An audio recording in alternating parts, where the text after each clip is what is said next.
Welcome back to the Around the Diamond podcast with your host, Sam Edwards, episode 229, the podcast for the baseball nerd. Thank you so much for joining me on this fantastic episode. Top 10 lists. We continue down this path that I have done. This is now the fifth year I'm doing this. Fifth year we're doing the top 10 lists. First base. A lot of news, a bunch of big news, some smaller moves as well that has happened in this offseason that seems to just continue to stretch on and on and on. But the first base list is also fantastic. It's one of the easier lists to make, putting offense, obviously, top of the totem pole. It's very different than catcher. Not to say that hitting isn't at the top of the pool for catcher of importance, but obviously, I put way more emphasis on defense with catcher. If you want to go check out that episode, it came out last week. It's a great episode. Go back and listen to it. But welcome to this episode. First base. It's a fantastic list. But before we get to the list, like I said, there's so much news to cover. It's kind of crazy. Orioles, man. Oh, the Orioles. First off, Orioles confirmed their agreement to sell control stake of the franchise to a group led by David Rubenstein for $1.725 billion. Yeah, this is crazy. At first, when the news went down, it's like a venture capitalist group led by David Rubenstein. Cal Ripken Jr. is a part of this group as well. Now, John Angelos.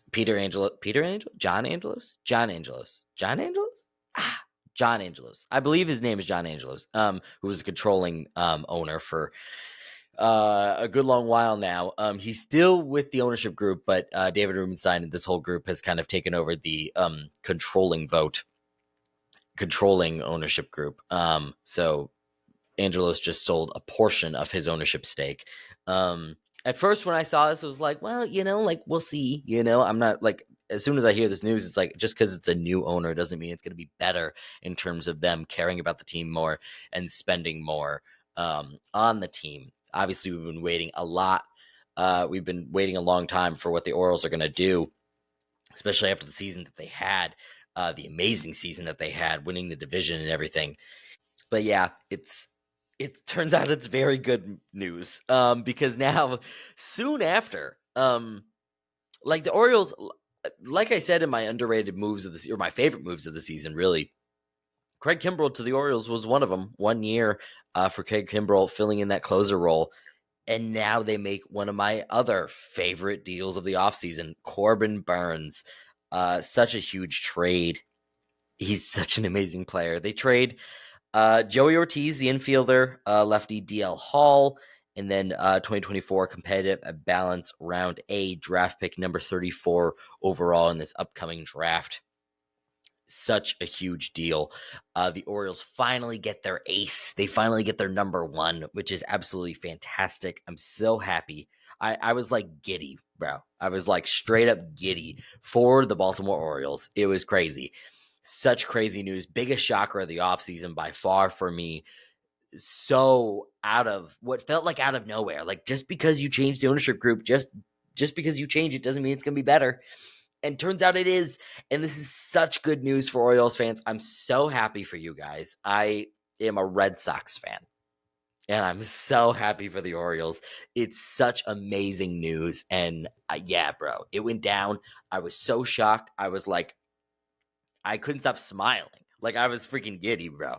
So giddy. Corbin Burnes, 193 and 2/3 innings pitched. Obviously amazing. 25.5 K percentage, 8.4 walk percentage, and then a 3.39 ERA, 3.81 FIP.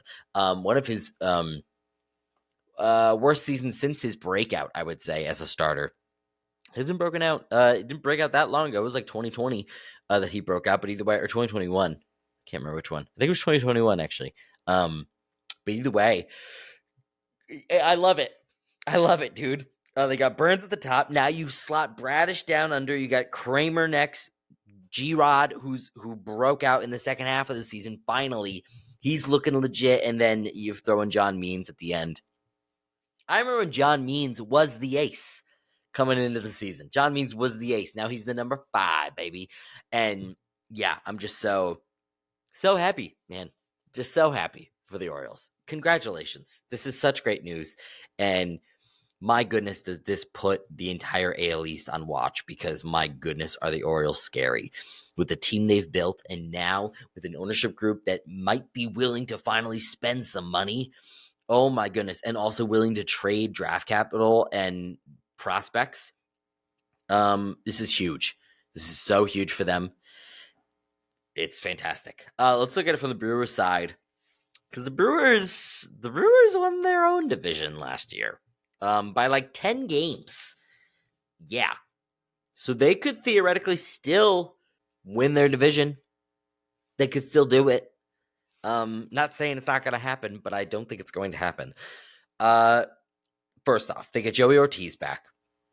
He was in AAA majority of the season this past year, 389 plate appearances, hit very well, hit 321, 378, 507 for the slugging percentage, and a 121 runs created plus. Very good hitter. He's an infielder for the most part, playing shortstop, second base, third base, whatever you need. He'll probably slot in right at shortstop for the Brewers, and which kind of means that Adames could be finally gone. Yeah, the Brewers are in this transitional period, which are the hardest to navigate on a major league team when you're a good team, but the Brewers don't have the money to spend to kind of keep them afloat while they do this little transitional period. And yeah, so you're going to have situations where you've got to trade Corbin Burns, who's been very vocal about wanting to test the free agent market.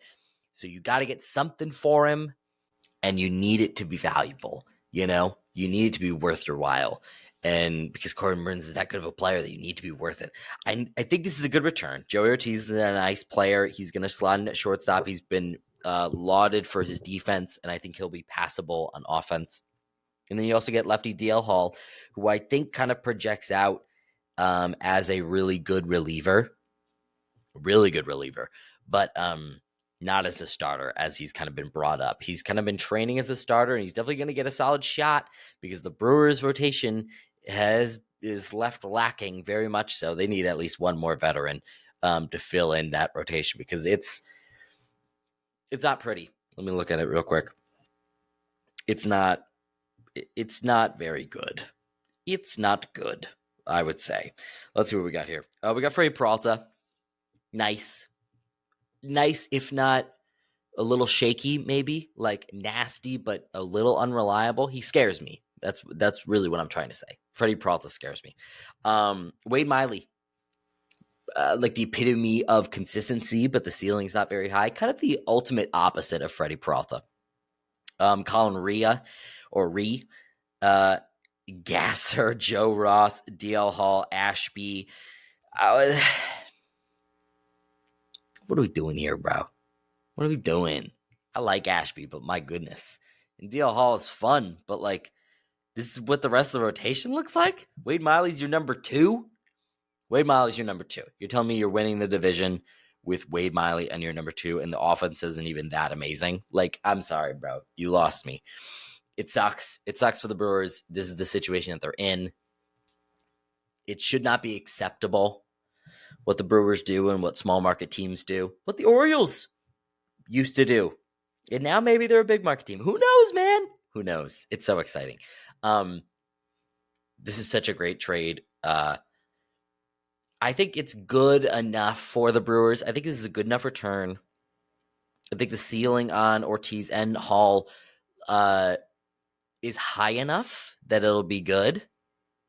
But it's just tough when you're trading a guy like Burns. When you're trading your ace, it's just really tough. It's really tough to make it look worth it, You've got Hall, you've got Ortiz for at least 6 years. Controllable through 6 years. And yeah, I don't think Hall projects as a starter. I don't think he's going to be good enough, but maybe he is, He's been training as a starter this offseason. He's going to get a really solid shot in the rotation with the Brewers. They're going to throw him out there. We're going to see what we got. And he could make this trade look fantastic. Moving on. Bobby Witt Jr. signs a huge extension with the Kansas City Royals. They have spent quite a bit of money this offseason. I applaud them for it. I still don't think they're a contender or necessarily close yet, but locking in Bobby Witt, fantastic. 23-year-old, had an amazing season this past year. 694 plate appearances, 30 home runs, 49 stolen bases. He hit freaking 276, 319, 495. So the on base is not amazing, 319, but even so, 343 WOBA, 373 x WOBA, a 115 runs created plus, 5.7 WAR. His defense is off the charts, fantastic with that speed, absolutely incredible. He's a generational talent. He sped through the minors as quickly as all heck, especially as a guy with this type of pedigree. They really sped him through the minors like crazy. So he's just going to get better and better and better. It's an 11-year, $288.8 million deal. So let me break it down. There's some details here. There's an opt-out, a player opt-out after the 7th year, 8th year, 9th year, and 10th year of the contract. If he does not opt out all those years and stays for all 11 years, then after the 11th year, there is a club option for 3 years and $89 million, which will bring the total contract to 14 years, $377 million. That is the peak of what this contract can be, which I think is possible. I think it's possible. One thing to note is that he is 23 years old. He's going to be 24 in June. He's young enough that after the 7th year, he's going to be 30 years old. I could see him wanting to opt out, maybe renegotiate, something like that. But I think this is a great contract for him because the overall value is very good. He's going to get paid at least like $148 million over the next 7 years, which is great.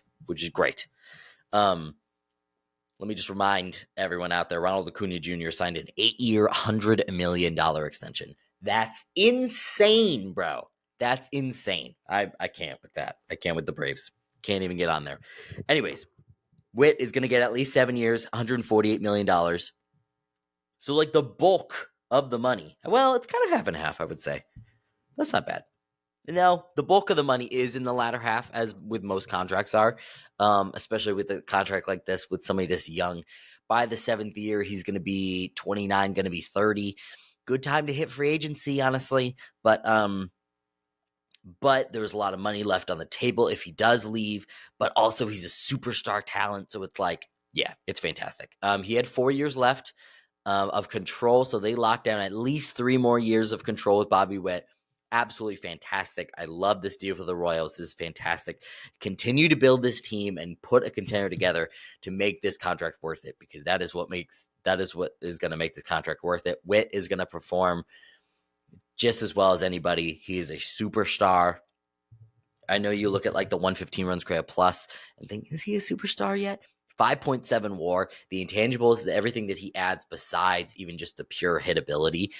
He's such a good player, bro. He's so good. And even, stealing 49 stolen bases with only a 319 on base, the ceiling is one of the best players in baseball. He's a top 10 player, top 5 player in baseball, I think, with Bobby Witt. Not saying he reaches that this next season or anything, but I think it is there. And he's only 23 right now. He's only 23. 23 years old. Oh, my goodness. Yeah, this is such a great contract and a good contract for Witt. He secures himself with Kansas City for the long haul, for as long as he really wants. 7 years is a good long while. He's get paid $148 million over that 7 years, and then he can opt out. And if he, maybe he's injured or something, okay, try it again the next season. Then you can opt out again. Do it again. You can opt out the 7th year, the 8th year, the 9th year, or the 10th year. That's so good for the player. So good. And I think he's going to trigger one of those opt-outs. But if he doesn't, and he's still a good player and he wants to stay with the Royals, he can renegotiate. Or if he just wants to stay, just stay. And the Royals will extend the 3-year, $89 million, and it'll make it a 14-year deal. He'll be there through his age 37 season. Like, crazy, bro. Absolutely crazy. So cool for the Royals. I'm so happy they finally did They finally locked him down. And a guy like this, guy like this is so good. All right, perfect. Vinny Pasquantino, he's got to be next. Cole Reagan's next. Lock up this core, man.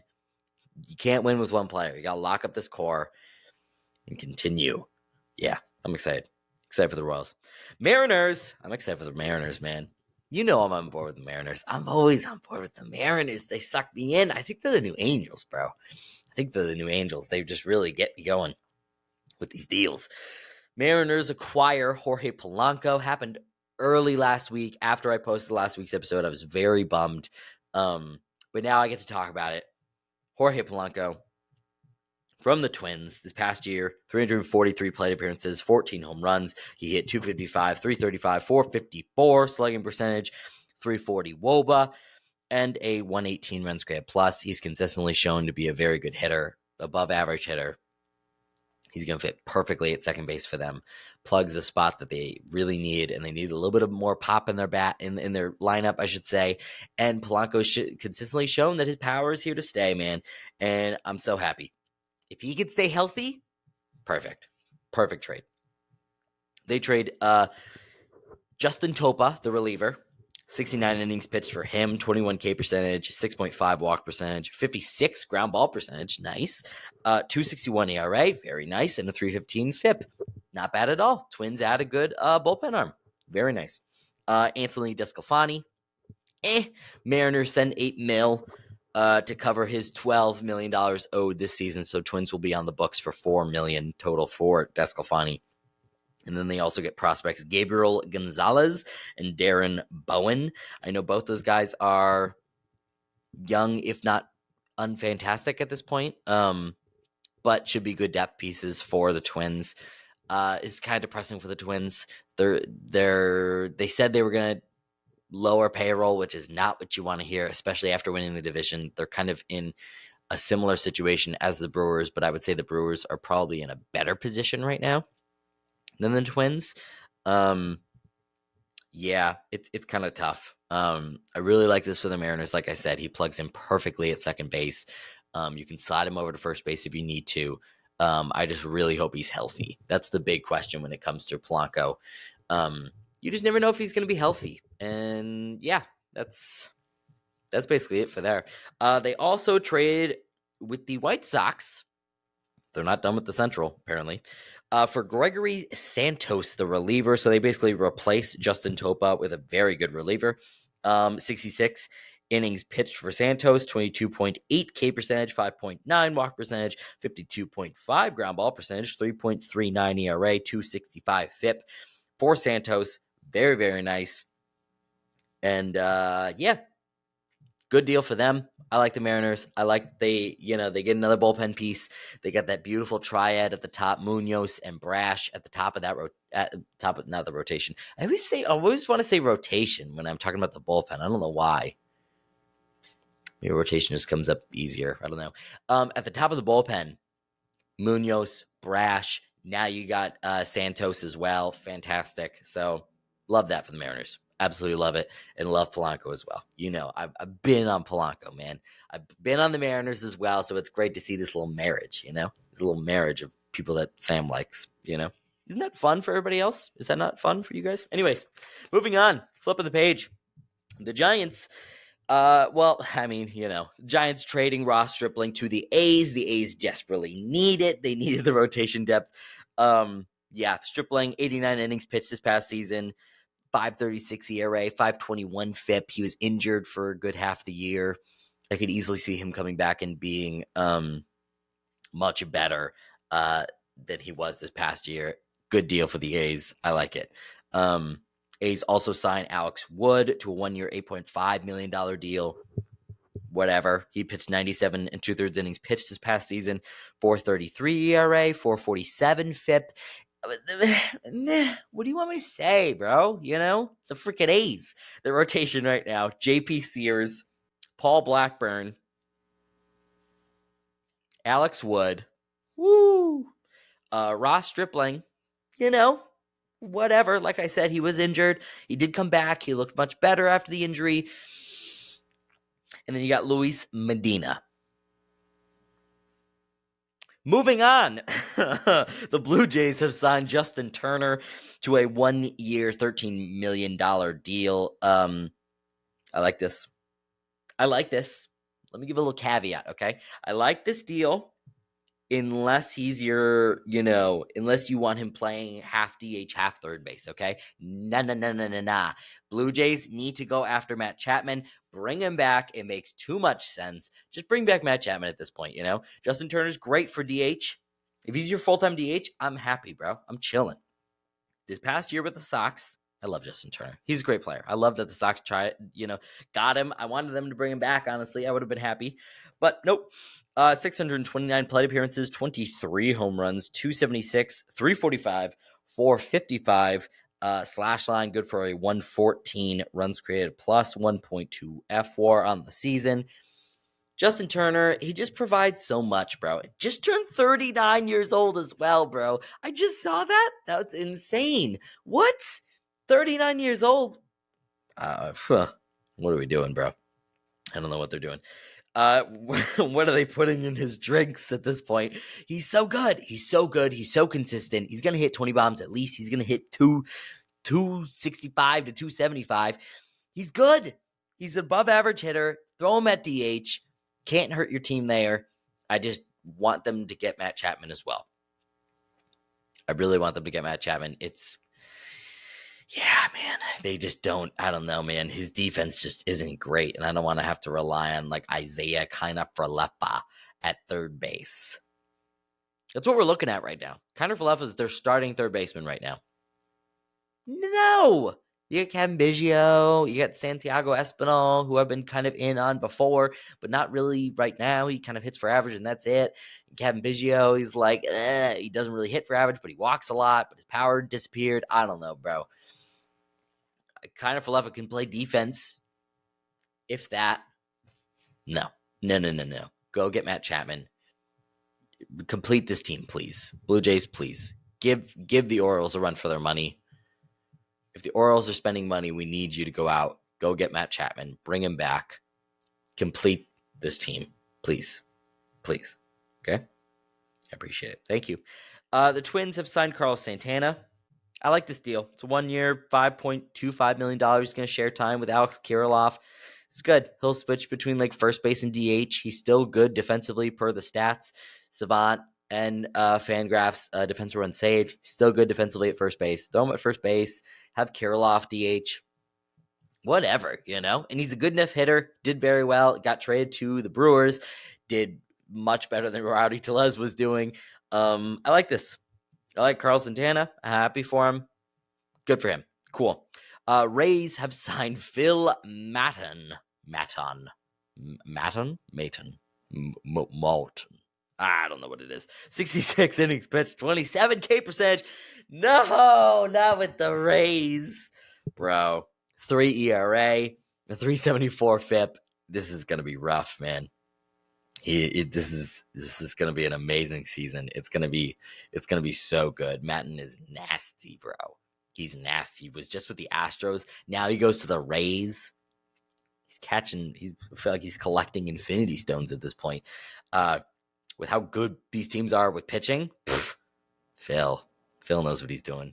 Gosh, and with the Rays too. Gosh, man, he's gonna be so good. It's gonna suck. The details aren't out. I'm pretty sure it's a 1 year deal. Don't know how much. It's probably not gonna be that much. I'm guessing.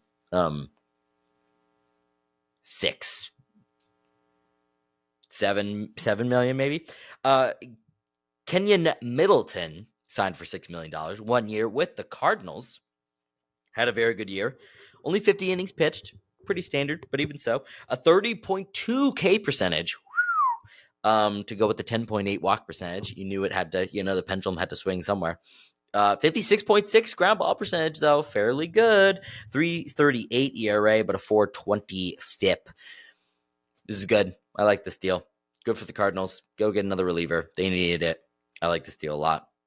Let's move on to the top 10 first baseman right now. All right, let's do this thing. Number 10. First off, let me just explain how I did this. Like I said at the top of the show, first base is way more emphasis on hitting wise. I did not put very much emphasis on defense whatsoever. You're going to see that very early on my list. And yeah, also, I'm going to two. When going to two, I'm going to do the first 5 names. Going to do 10 through 6. Then I'm going to give you one name. It's not on my list, but will be next year. Okay? A little prediction style. Doing this new thing for this top 10. 5 years in a row. You think I could have done something new? Holy crap. All right, number 10 is Lamont Wade Jr. on the San Francisco Giants. Kind of a breakout year for him. 519 plate appearances, 17 home runs, so not a big power threat, but a 14.6 walk percentage. Absolutely fantastic. He hit 256, 373, 417. He had a 347 WOBA, 362 xWOBA, and a 122 runs created plus, 2.1 FWAR on the season. He was very bad defensively at first base, -4 outs above average, which is 13th percentile. Extremely low, if you're keeping track. I like Lamont Wade. I don't think he's a great player. His on-base really carries him as a player. Only a 161 isolated power, so I don't know how. The power's not. I don't think he's hitting 20 bombs, honestly. He could, but I don't think he will.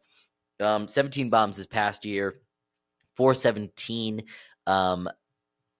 power slugging percentage. Oh my goodness, I'm losing it. But the 373 on base gets him in there for me. I think he's very good. I could easily see him slipping off this list. But yeah, I think right now he earned himself a spot on this list. He's not amazing. It's not an amazing list, especially in these lower spots right here. I promise it gets tougher. It gets real tough near the top. Oh my goodness. Made some tough decisions. But anyways, Lamont Wade, good enough, 122 runs created plus. Good enough. Very good on base. Doesn't strike out too much. Good enough. Good enough across the board. Number 9 is a guy that I would have expected to be higher coming into this season. I had him in fantasy, Nathaniel. Man, I should know this by now. Is it Lau or Low? Either one. Nathaniel. 114 runs created plus, 2.1 WAR. I say this disappointingly because I expected more from my guy, Nathaniel. 724 plate appearances. That's 200 plate appearances more than Lamont Wade Jr., and they had the same FWAR. Listen, I think there is value in being able to play this long and this deep into the season, but he just did not have the year we expected. Not the year I expected. He hit 262, 360, 414, still walks extremely well, 12.8 walk percentage. And we've seen it before. And that's why he gets in over Wade. It's because we've seen it before. Wade, this is his breakout. This is kind of the sophomore slump for Lau. Nathaniel. This is the sophomore slump. 2022 was fantastic. It was a 141 runs created plus, 2.8 WAR. Fantastic season. He hit 302, 358, 492, 27 home runs. Played a full season. But we see the slight dip, okay? So the BABIP comes down about 30 points. 363 BABIP in 2022, 329 this past year. You see the 30-point dip right there. That makes sense. We see about a 40-point dip in his average. Fair. We see the walk percentage come up, though. He's not swinging as much. He's walking more. His walk percentage went from a 7.4 in 2022 to a 12.8. Jumped up like 5%. What? But the power is still bad. It's a 152 isolated power, 17 home runs. He's just not good enough. We've just seen it before with Lowe that I think he's better than Wade right now. I think Wade had a better 2023, but that's not what this list is, okay? We got to take in a little bit more than this past year. We got to project a little bit. Talk about projecting. This next guy, oh, baby. I'm projecting, baby. I'm so excited. So excited for what he's going to do. Tristan Cassis on the Red Sox. He had to be here. I wasn't sure where he was going to be, honestly. I honestly had no idea. I did not know where he was going to be on this list. 129 runs created plus. He hit 263, 367, 490. Very good walk percentage, 13.9 walk percentage, 24 home runs, over 500 play appearances. He had a 367 WOBA, 371 XWOBA backs that up. 226 isolated power as well. Didn't get overly lucky with the BABIP. I could see the BABIP being a little bit lower. It was 317 this past year. I could see it being lower. But he's just such a good hitter, and I really believe in him as a hitter. I think if I believed in Wade as much as I do in Cassis, then Wade would definitely be higher than Cassis. But 129 runs created plus, the WOBA, the XWOBA, it all backs him up. The one thing that sucks with Cassis, okay? Loved on him a little bit. Showered his blessings. He is one of the worst defensive first basemen in the majors. Negative 10 outs above average, which is second percentile, okay? Second percentile. It goes up to 100 percentile. 100th percentile. Bro's at number 2. Like, this is rough. This is really rough. And, but he's such a good hitter. It's first base. Who cares? I believe in Cassis so much. I think he's going to have a fantastic season coming into this year, and he could be the Red Sox best player. And I think he'll improve at defense. That's what I'll say. I think he'll improve at defense. He'll be fine. He'll be fine. He'll be fine. He slots in at number 8 for me, Tristan Cassis. I just think he's good. His bat is so good that you can't deny it. All right, number 7. Christian Walker on the Arizona Diamondbacks.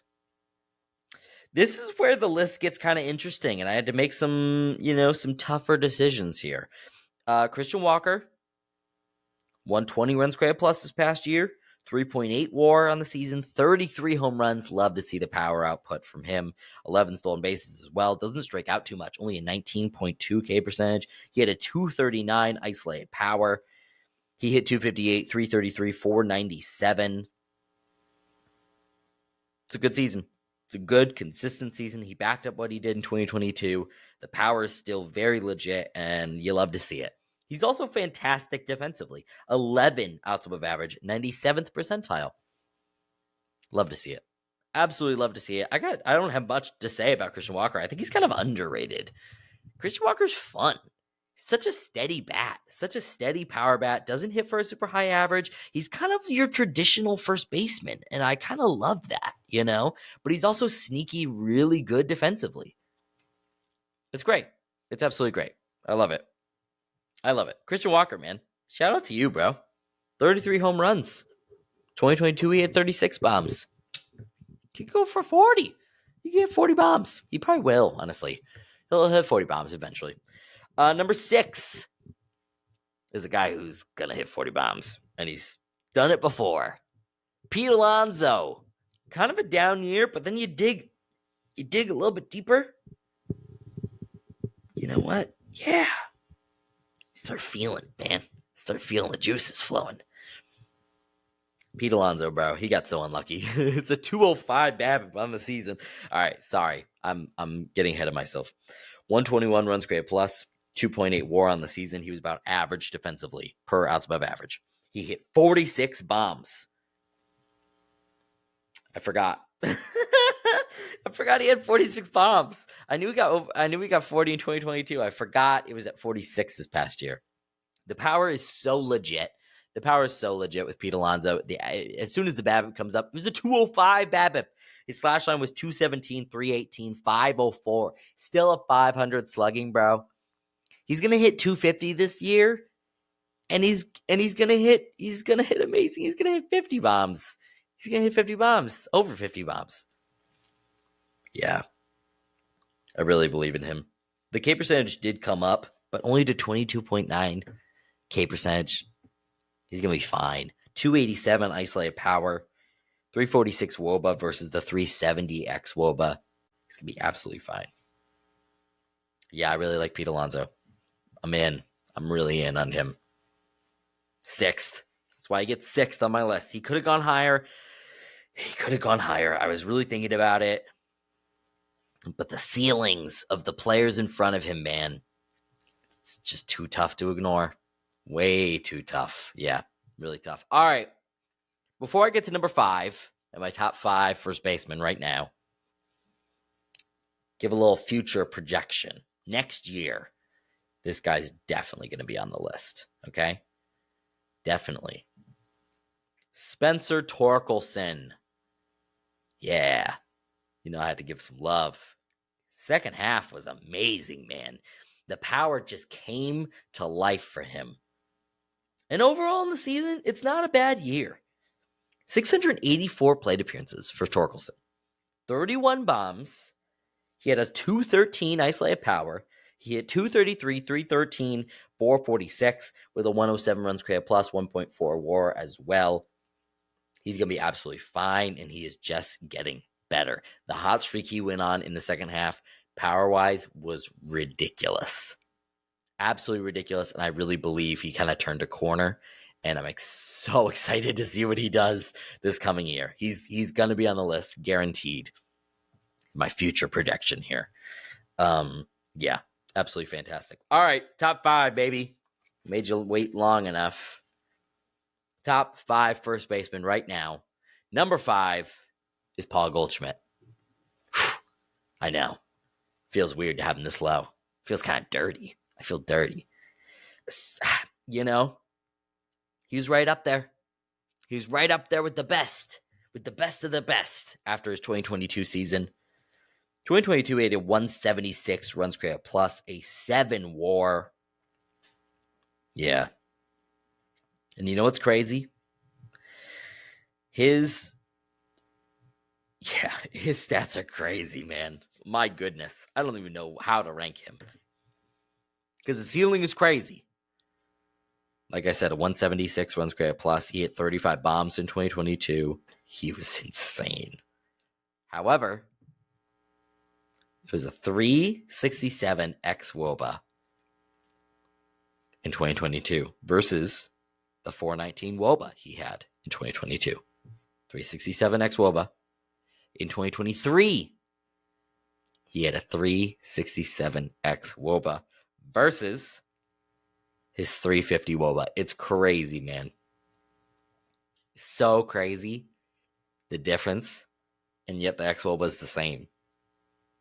2023, still played a full season, 687 plate appearances, 25 homers, 11 stolen bases. He can still steal some bags, still walks a decent amount, 12.7 walk percentage, still very good. Doesn't strike out too much. The power took a dip. It was a 179 isolated power. Not terrible, but not amazing. 122 runs created plus, 3.7 WAR. Good defensively, 82nd percentile in outs above average. He hit 268, 363, 447. So we've seen the ceiling, but we saw him come back down to earth. I think he's going to land somewhere in the middle. I don't think he's going to be as bad as he was this season. He is getting older. 25 bombs still, 11 stolen bases. He's still a really good player. Not amazing. He's not amazing, but he's still a top 5 first baseman. Don't get it twisted. Don't let anybody ever argue it different. Still top 5. Number 4. Oh my goodness. Number 4. This is, oh my goodness. Like, I forgot I made this decision. Oh no. Oh boy. Number 4 and number 3 was the toughest decision on this list by far. I battled with myself. Battled within myself. I put a poll out on Twitter. If you're not following Round the Diamond, go follow Round the Diamond. Round Diamond 44 on Twitter. It's great. Go give me a follow. You'll be able to see my graphics that I make and vote on my polls. So I put out a poll. And the poll was, who is better, Yandy Diaz or Bryce Harper? This was really tough. This was really, really tough. because my heart said Harper. I love Harper. Love Harper. And he's an amazing player. So it's not hard. It's not hard to love him. Now he's a first baseman. Gonna play first base for the Phillies. He's an amazing player. But my brain, my stupid nerd brain for this podcast, I had to go with Yandy Diaz. I had to go with him. All right, let's talk about it real quick. Bryce Harper, this past season, 546 plate appearances, okay? 21 home runs, 11 stolen bases. 14.7 walk percentage. Fantastic. Doesn't strike out too much either. 21.8 K percentage. A 206 isolated power. Very nice. He hit 293, 401, 499. With a 384 WOBA and a 397 xWOBA. 142 runs created plus, 3.3 WAR on the season. Obviously, he missed a certain amount of time due to Tommy John surgery. We saw him only play 426 plate appearances in 2022, still performing at the top of his game. However, we've seen health problems before. We also saw him with a 352 BABIP in 2023. That's definitely coming down. It has to. He's not a 350 BABIP guy. He's not going to handle that. So, why Yandy Diaz? Well, Yandy's power is not for real.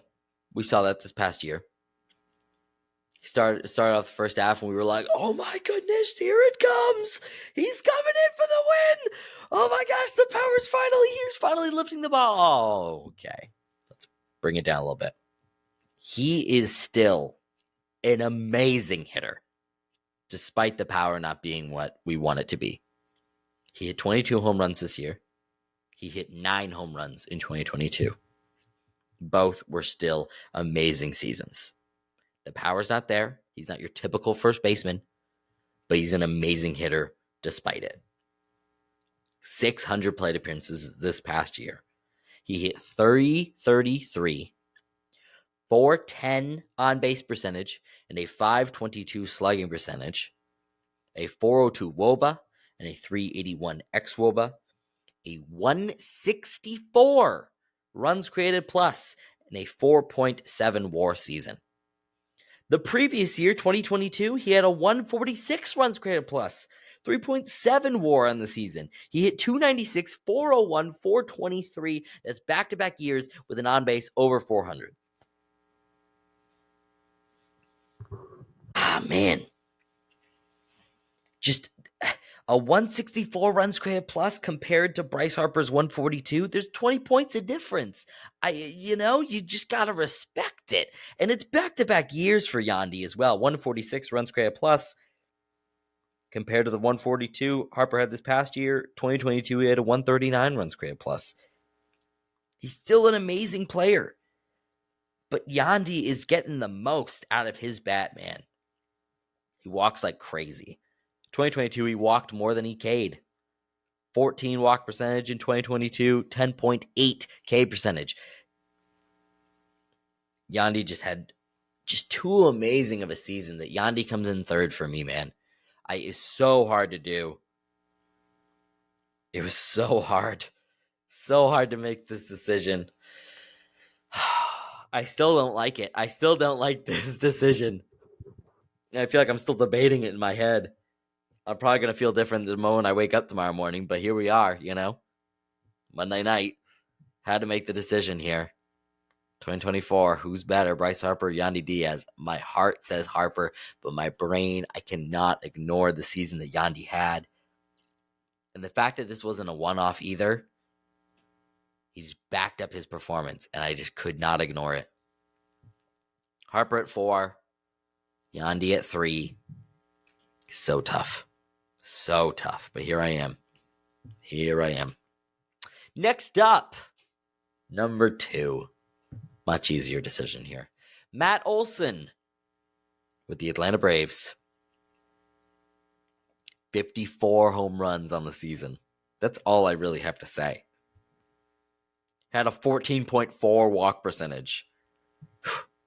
321 isolated power, 283, 389, 604 slash line, 600 slugging percentage. 413 WOBA, 394 x WOBA, a 160 runs created plus, 6.7 WAR on the season. What an amazing season Alonso has had. And I think it's legit. Man, that's so insane. The BABIP also isn't crazy either. A 302 BABIP. Nothing out of the ordinary there. Fantastic. Absolutely fantastic for Olsen. He had a good 2022.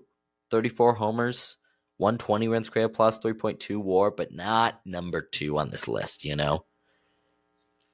But deservedly so. He really rebounded this year and has emerged as a superstar. He's amazing. Good for Olsen. Home run leader this past year, at least in the NL. Such an amazing hitter. Good for him. All right. Number 1 on the list. You knew it was coming. A little bit less hype here, you know? Less excitement. Yeah, Freddie Freeman on the Los Angeles Dodgers. Wow. His stats get even crazier as you look at them. It's honestly insane. Back-to-back seasons of over 700 plate appearances. Who's doing that? Who's doing that? My goodness. 730 plate appearances this past year, 29 home runs, 23 stolen bases, 235 isolated power, 370 BABIP. Oh my goodness. He had a 359 BABIP in 2022. Bro's riding these BABIPs. My goodness. Over 700 plate appearances and you still have a 370 BABIP? Oh, your hitting must be insane. Oh, wait a second. Yeah, it's Freddie Freeman, bro.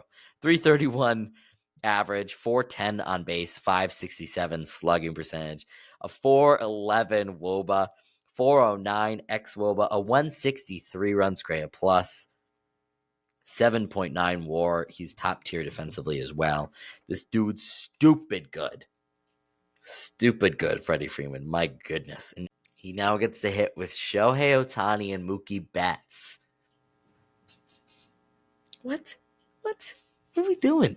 What are we doing here? Oh my goodness. He's so good, bro.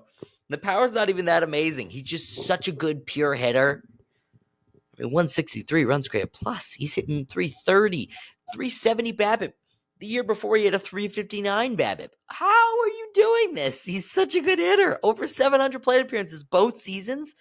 The value there is so insane. It's crazy. Absolutely insane. He deservedly gets my number 1 spot as my top 10 catcher right now. Number 1 catcher right now, Freddie Freeman. Good for you, bro. Good for you. Let's recap this list real quick before I get you out of here. A little reminder. Number 10 is Lamont Wade Jr. Number 9 is Nathaniel Lowe. Number 8 is Tristan Casas, my guy. Number 7 is Christian Walker. Number 6 is Pete Alonso. And then also the guy who's going to be on the list next year, I guarantee it, is Spencer Torkelson, the young stud, the guy who turned it around in the second half. The power, we finally saw the power. It's going to be here. He's going to be here. He's going to be on this list. Number 6 is Pete Alonso. Number 5 is Paul Goldschmidt. Number 4 is Bryce Harper. Oh, my goodness. Oh. Number 3 is Yandy Diaz. Number 2, Matt Olson. And number 1, the man, Frederick Freeman. Thank you so much for listening to this podcast, everyone. If you have not already, please leave a 5-star review. Apple Podcasts, Spotify. It's super easy. You don't even have to write anything. Just 5 stars. Get out of there. I greatly appreciate it.